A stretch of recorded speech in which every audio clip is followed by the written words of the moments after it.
Not that spreadsheet, we would have had a debate like you. Okay, the next item on the agenda is the consideration of a discussion to change from an elected city clerk to an appointed city clerk. Mr. Bernanke. Okay, there's several pieces of information for you this evening. First, in the backup materials that was published as part of the full agenda, we have the duties of the clerk, both statutory as well as tradition here in DeKalb, outlined for you. We also have a memo from Attorney Frieders, that talks about the process should the council wish to put in front of the voters the issue of a appointed clerk versus elected. And at your places, provided some additional information that was just prepared just today, and that is a comparison of a variety of issues of clerks within our comparable communities. First, their salaries.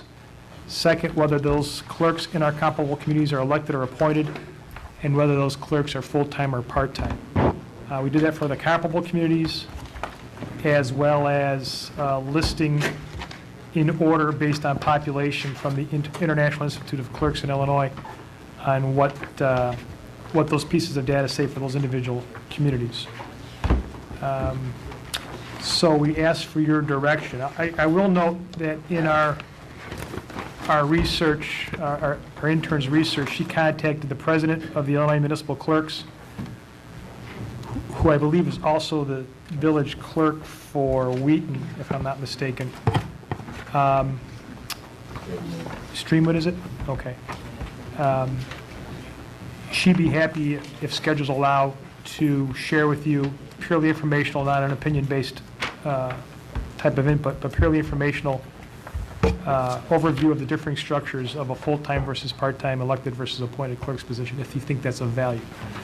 If the council wishes to address this issue and place on the November ballot, I believe you need to pass a resolution by August 1st or thereabouts.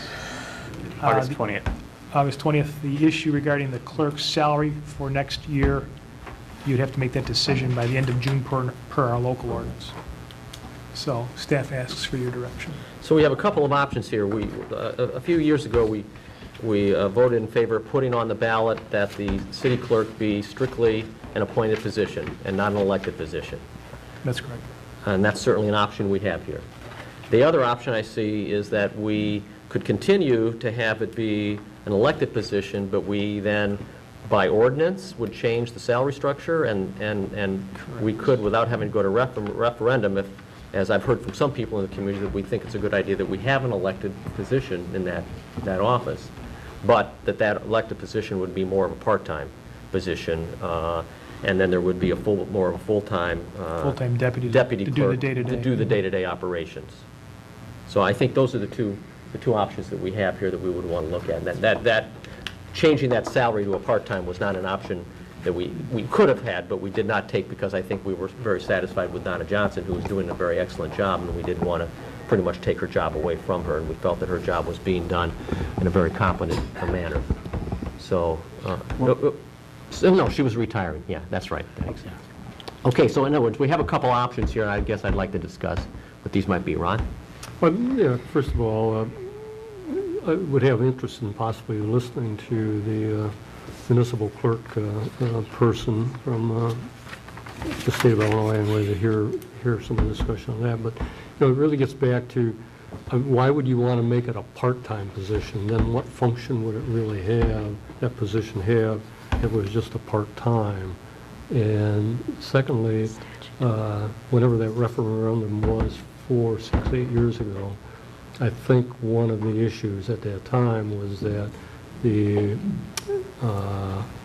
position was to be appointed by the mayor with the consent of the council and not as a member of the city staff hired by the city manager and under the city manager's direction, if I recall.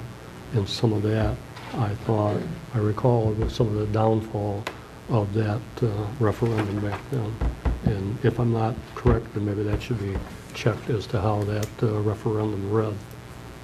And that was one of the issues I understood it to be. Dave, go ahead. Just for information, I think it was 4 years ago, and I remember the debate quite clearly because I was adamant that because I had known that we had a city clerk 30 years ago that basically just showed up for the paycheck, that theoretically could happen again. And we all have to admit that Donna Johnson is and was a superstar. And we got used to the fact that we didn't have to question that she was worth $65,000 and she could do the work of 1.5, maybe 2 people. And that was the debate that I lost. And I do recall that Donna defended that you don't want the city manager picking and being in control of that position. But the reasons that was important in the day, that was before television. That was before the DVDs. That was before anybody had to try to remember, okay, how did we vote on that a year ago on that project? And in these times, it seems like, why would you want it elected? Well, I mean, for the paranoid out there, you have a watchdog that if he's not doing his job, sure, in 4 years you can get rid of that city clerk, but if they're required to do a job, then maybe it should have some congruency. I always wanted the congruency from term to term to term with full-time and part-time people to run that office, so that basically you had an elected position or person coming in and out that to satisfy those out there that maybe didn't trust government to be doing what they thought it ought to be, to basically be able to blow the whistle and not be able to get fired by their city manager. I think that covers the choice, but you know, I was in the minority, and I doubt if it went up for a public consideration again that they would, the public would do anything different.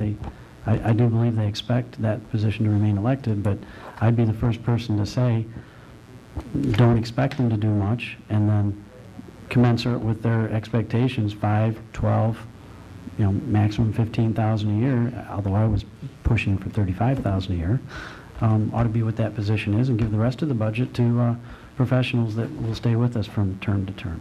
I think that's what happened 4 years ago. What we're faced with right now, we can start from scratch. And I think it's important, and I'll move on, that this position has evolved over the years. And I think when you look at operations of any corporation, that an elected position is a good position for policy making. I mean, we're up here to make policy. We're not here to run the day-to-day operations. That's why we have a city manager form of government. I mean, do we really want to have an elected guy running the day-to-day operations of this city who's not a professional? I don't think so. And I think the same thing is with the issue of the city clerk. Do we really want to have someone elected who has to run the day-to-day operations of a business? I don't think so. Now, I can agree with what Dave just said, that if we want to have an elected position in there, they can be in there as the watchdog, they can be in there to make sure things are done, that the policy is being upheld, and that the recommended changes maybe need to come forward. He's the voice of the public, and it is elected. But the day-to-day operations of a business, what we're talking about is secretarial, highly complicated, professional, clerical work. And not everybody has that skill, and I hate to leave it up to the electorate to make that decision that we can get someone in that does not have that skill. And because they are vital to this community in terms of making sure that our records are accurate, the licensing is accurate, and that the day-to-day operations of this city, from a clerical standpoint, is under control. So I think it's a no-brainer for me. Kristen? I've heard from a lot of the community that they want to see it stay elected. The watchdog issue comes up time and time again. And the biggest part of the watchdog issue is that the city clerk is the only elected position, so the only person who is answerable to the public that sits in those weekly staff meetings. Which they don't. And do they not? No elected officials sit in staff meetings. I thought they did. Oh, can we That's- change that? No. That's my, Attend agenda preparation meeting, but not the staff. not the staff meetings. No. All right. Well, there goes that point. We do have an issue, though, with changing things, putting it on the ballot in November, because we are in a year where the city clerk is elected this time around, and they can start passing petitions in October, and this wouldn't be decided until November. This may have a large bearing on whether somebody, if we do put this on the ballot, they may want to wait to pass those petitions, and then they won't have as much time to get their signatures, or in the other case, they might start in October and then get all those signatures for nothing because it's no longer an elected position. Point of clarification, the election for this would be not in November, would be in April. April.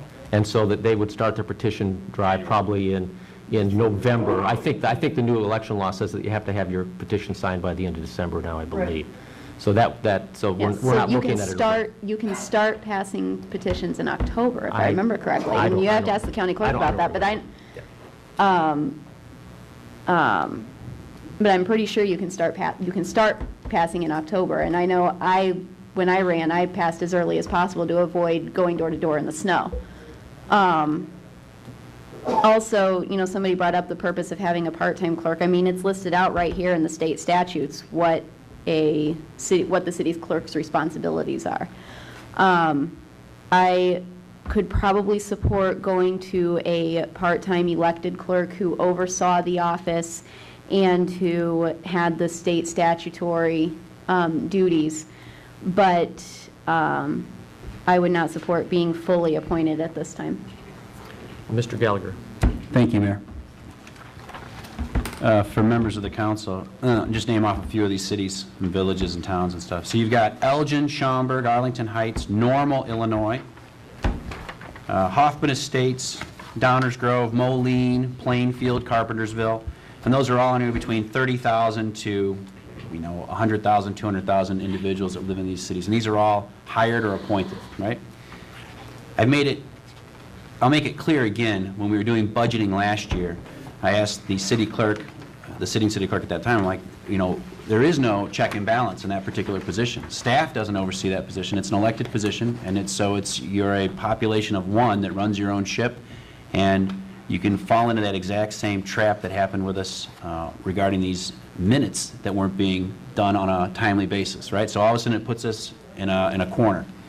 I don't like a position where there is no check and balance. I think it's important to have performance review, and if there's nothing that can be done, then all of a sudden, your hands are tied. So that's my first thing in regards to having an elected official in that situation with no check or balance over them or any oversight. Second, I think if you go back and you look at the salary level at this right now, I think a lot of that was brought up commensurate to Donna Johnson's experience, if I'm not mistaken. Donna had been elected 3, 4, 5 different times, so I think there was a point where correct me if I'm wrong, but I thought it was we brought up the salary and then got it to more of a commensurate level. And all of a sudden that person retires, and that salary is at $63,000 a year. Is that my numbers off here? Close. Pretty close, right? So now all of a sudden that position becomes quite lucrative if I'm out there in the general public, and I'm like, as evidenced by the number of people that ran for this position in the last election. I wish I So you have a lot of different cities that are doing the elected or appointed. You might have recognized some of the names of some of those cities. I like the fact that if it's just someone that's hired in to run this office, I can appreciate the fact that you've got a community watchdog out there, but that's not what this position is supposed to be. This position is taking notes, getting things done on a timely basis, but I do think the position has evolved. And I think in the backup minutes that you have right now, you mentioned about these Freedom of Information Act requests.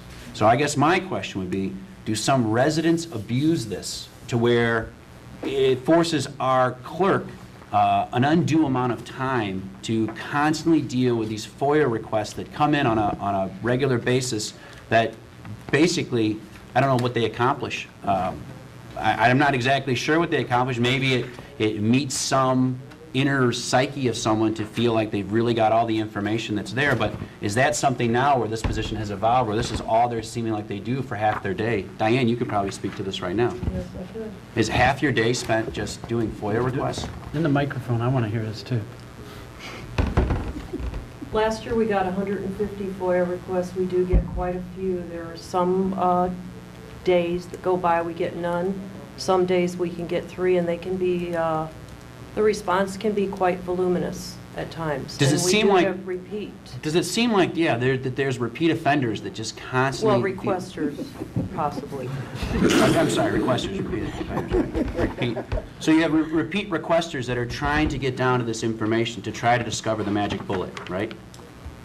Well, they have a right to ask for Oh, all yeah, of they the- have a right. You're exactly right. But is it an undue burden on the time of the city clerk? I wouldn't call it an undue burden, but I will say this, with a lot of the foreclosures happening now, we're getting a lot of commercial requests for liens against the city or against the property code enforcement. So a lot of requests are coming from companies, real estates, some other types of firms like that that are looking for that information. We do have also, yes, a lot of citizens that submit FOIAs. Gotcha. We do. Alderman Gallagher, if I could maybe speak to that a little bit. There are, as you note, there are many things that are required by state statute. Many of them are administrative in nature. And I think one of the questions that falls to the council as you consider this is whether responding to FOIA requests is certainly a very important duty of the city and one that we take very seriously. But the question might be whether an administrative task of that nature is something that requires the attention of a full-time elected official of the city, or if that's a administrative job that can best be handled by an administrative support person. Notice how you segue into exactly what I'm saying, is that then do we want someone that has some office managerial experience that understands how to manage an office, how to manage requests, and have some type of flow chart set up to here's how you're going to do the request, and here's what we have from a timely fashion to get it back, and be able to expedite that, who's an actual professional, as the mayor had mentioned, someone who understands how to run an office, versus a popularity contest, and you get someone in there, and it could be, you might fall into a situation where things aren't being done. Could I address that? Sure. At the last election, we had 5 candidates that ran for clerk. One of them was a former council member who had, I would assume, some knowledge of what the clerk did. Another one was a former deputy clerk. She was a deputy at the time. 3 of the other candidates never came to our office, to my knowledge, and asked what we exactly do there. So yes, we do get people, I believe, that would run for the clerk and not have the knowledge of what it really encompasses, the entire job, all the tasks. And it is a very complicated task. You have to be trained in the FOIA. We have to know the municipal code. We have to actually compose the ordinances and resolutions for every council meeting, and you have to be able to write and not just sit here and take notes. You have to be able to come up with a narrative from a council meeting. Yeah, and that's exactly, thank you for explaining it that way, Diane, because that's the way that I've seen it, and I look at it, and again, my biggest concern is where's the check and balance? Where's the oversight on this? And that's why I thought if it was an appointed position within the hierarchy of the organizational structure that we've established here when we've drawn up our new org chart, that at least you would have something from an assistant city manager to be able to watch over that particular department. So there's some type of hiring process where you get someone in there that's qualified to do that particular position. I myself agree that about an appointed position, and I have no issue with it being under the direction of the city manager. I don't see any conflict. I don't see any persuasion in the least there. Thank you very much. David? I think the important distinction is, as you brought up, Mayor, the administrative versus the politics involved in the policies. I mean, would you really want your police chief or fire chief elected in with no knowledge of how the police station works? You want to just give someone a gun and badge and tell them to fight crime? It probably wouldn't be the greatest move we as a city could do to get things done. Obviously, it's a very specialized set of skills. It's very administratively balanced. Keeping in context that the clerk's salary at this point is more than the mayor and all of the council makes combined. I think again it got to a level of where it was because of who was in the position. And I know in the other boards I work on and the other places in my personal life, I try to very much stress that you cannot base a position based on one certain person, and you cannot tailor make a position to a certain person, that you have to leave it open to do what's best in successive years, because a year or two from now we might not be having a very similar discussion when you leave it up to very much contest, as we saw in the last last election cycle where we had someone that was fully aware of what was going on in that office. We had someone that was a deputy that had those skills, and that it is possible for a public opinion contest or a beauty pageant, if you will, to take precedence in some years. And where does that leave our city? It leaves us with a lot of the situations that we've helped get ourselves into. I do think it is important, though, to have that position elected. The check and balance is the voters in that case. They can vote someone out every few years. I think it's important that we have a full-timer in the office that isn't necessarily elected, and that it should be, the oversight should fall down to either the mayor or the mayor with consent of council, as we've seen with several other positions, such as the police chief, fire chief, et cetera. Again, I think that gives a very good due process issue there, check and balance, if you will, for the different people to have both of those positions covered very strongly, and that it accomplishes everything that everyone's asking for and that we need as a city to go forward with that position. Tom, and we need to wrap this Yeah, up. I know we're going to wrap this up quickly. I'm going to suggest, from the standpoint of having an appointed position, I see city after city after city that has appointed positions where there is no oversight from the standpoint of having this election criteria. So I think it's worth looking toward that as an opportunity here. If the community still wants to have an elected position, I would support a part-time, low-end. The monies that are associated with the position should be developed based on the position, its duties and responsibilities as a long-term professional position. If that's worth $63,000 a year to fill that position on an administrative task, so be it. That budget should be part of that ongoing thing, and if there is an elected position required by the community, that it be a temporary or a part-time position at the salary just to do the minimum oversight positions that the community wants. We need to move on. Yeah, I know. Ron, keep us brief. Just a comment, though. I hear the term of the watchdog. I'm wondering, a watchdog over what and who and of what? You got Breaking the rules. 8 elected officials up here that are the watchdogs, and I don't quite understand why that particular position needs to be a watchdog. We have 8 elected You officials used who to aren't here have every a day. That's the treasurer difference. and an elected treasurer here about 15, 20 years ago, and that position likewise was somewhat similar, and that got abolished because it became more of a professional staffing issue likewise as to what this is. And I don't even know why you'd want to go to a part-time or a reduced, just to have a figurehead there that is so-called an elected position to look over what if they're not going to do all the administrative work on it. So I just think you would eliminate a lot of issues by just putting it in an appointed position under the direction of the city manager, and that would be a department head type of a position, just like several of the other department heads. Well, Mark, you wanted to address his watchdog issue? Ron, the public has to decide whether it's appointed. We can't. Well, again, I'm not that I'm building any, growing my turf or building my kingdom, but for purposes of administering this city, I can't tell you how frustrated not only myself, but my department heads and other staff members are from time to time, unfortunately more frequently than not, of dealing with a department with which myself has no control over. As Alderman Gallagher mentioned, it's a position answerable, it's a position answerable to itself, the city clerk's position. If there's any watchdog necessary, it's for someone to watch that office as opposed to that office watching me or the rest of the departments. Right. Yeah. I mean, I'm answerable to you 7, you 8.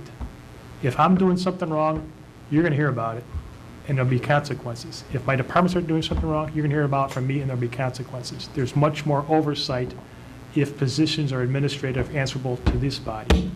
As it relates to the clerk's office, I would really advocate that becoming an administrative position. With that said, if the council still wants to see some element of that being elected, then I think you have a model here in your comparables of having that be a part-time position with a very modest $5,000 salary, if you will, whose job is solely those under what's provided in statutes. Take minutes, attend meetings, and pretty much that's the beginning and end of it. Then you would hire a full-time deputy under the review of the manager who would do the day-to-day operational things. Perhaps that's a model to look at if you still feel it needs to be an elected presence in that office. But otherwise, I think the office needs to be administration. Real quick, Dave, and then I want to see if we got a motion. We need to move on. It's after. Yeah, It's after this is 7. important. We must have done this 5 years ago, because here's the problem. I think 180 days out, we have to determine salary. Is that correct? 180 days prior to By the end of June by April? ordinance. By the end of June. And Kristen, to answer what you were getting at before, that we have until November before it would go on the ballot and we get to decide, we need to figure this out before the public figures it out. So basically, let's neuter the position to and assume it's going to stay elected no matter what, because the voters already spoke their opinion the last time around, and set it up so that if we do basically something similar to what the city manager just mentioned, and expect there's going to be an elected official, but don't expect that they're going to be able to have that ability like Donna Johnson had. Brendan. Yeah, I think that we need to get away from this whole elected thing. This is not 1912. This is 2012. I think there's so many other oversights already from an audit that we have already and everything else. This needs to fall under the umbrella that we already have within our org chart. I would ask and make a motion that we move and go forward with now a new appointed position in this particular department. Just kind of eliminate this, as Ron mentioned. Well, it has to be brought to referendum. We have to. Well, we can start doing the exploration. Well, if the majority is what Brendan suggested, we would have to bring back a resolution for you to adopt that would place this on the November ballot And for to- the April election. And to ensure that it Thank you. passes, Brendan, and ensure that it passes, neuter that position down to 5,000, so the public can Advertise it say, as a $5,000 why position." bother to do it? If that's It your, doesn't matter. if that's your decision, there's no referendum question. You simply modify the salary of the position. Correct? I guess what you're saying is do we want to, is our next step, if that's really what we want to do, rather than going to a vote, bring it down and write the entire job description and put a different salary cap on it, and that would be, no need to go to election then. Let's do both. so That we is can correct, but satisfy them. Alderman Baker's position is, I think, the most conservative approach, which would be to make the adjustment in the compensation that would take effect regardless of whether or not a referendum was successful. And you could also separately pursue a referendum and see what the public thought. The last time this was up, as has been mentioned, the public experience with the clerk was the best of all worlds from everything I've heard. And if it's presented again as a referendum, the public may have reconsidered. So there's a motion on the floor. And a second. And a second to make it, to bring it back for a referendum vote. Resolution, A right, resolution. What about the salary issue? Would that be a second motion then, or do we want to tie that in? Do you want to I amend think we that? should tie it right in as a part-time position. Do you want to limiting the amend salary. that then? Yep, that's exactly right. So I would ask Attorney Frieders then if you could make it the more conservative approach to where then we cover both sides of it, to where all of a sudden we start to let the general public know if it does fail in referendum that this position is not going to be some $63,000 a year position anymore. It's just impossible for us to manage it that way. And you accept that as a second? Yes. Okay. Discussion on that? Wait, just a moment. Are you amending the salary, or you're? No, Directing? he's directing staff. Ordinance is to adjust the salary and to place on the ballot the referendum. And I think we understand the consensus of the council, Yeah. and we can do this without having you have a formal vote on it tonight if you'd Right. like. Okay. Okay. Kristen, did you want to say anything before we adjourn? Yeah, just to address the watchdog over who question. You say there's 8 elected officials up here, and that's true. But what I'm hearing from people is that they want an elected official who is here every day. None of us up here are here every single day dealing with city issues and working with the staff. So people are wanting an elected official who is in City Hall every single day. That can be accomplished by having a part-time clerk, which is why I said I would be willing to compromise at that, but I do think it needs to remain an elected position. But, I really think all of this discussion about whether we think it should be elected or appointed is moot anyways, because all we're discussing is should it go to referendum? Mayor And that's for the Povlsen, Yes. public to decide. Just one quick, the city clerk is not mandated to be in the office every day. The city clerk's office is to have the office hours. But the clerk does not have to Currently, be they there don't have to be. every day, Even if elected. even if elected. Right, I know they don't have to, but that's what I'm hearing from the community is what they want, and that's why they call it a But you watchdog don't know who position. you get in Yeah, the but you don't know election. what you're going to get. I Okay, mean, we need to wrap up. We'll have, let's take a vote on this. All those in favor of this motion signify by saying aye. Aye. Are there any opposed? Okay, thank you. Do I hear a motion then to, sorry for the people that were from the Human Relations Commission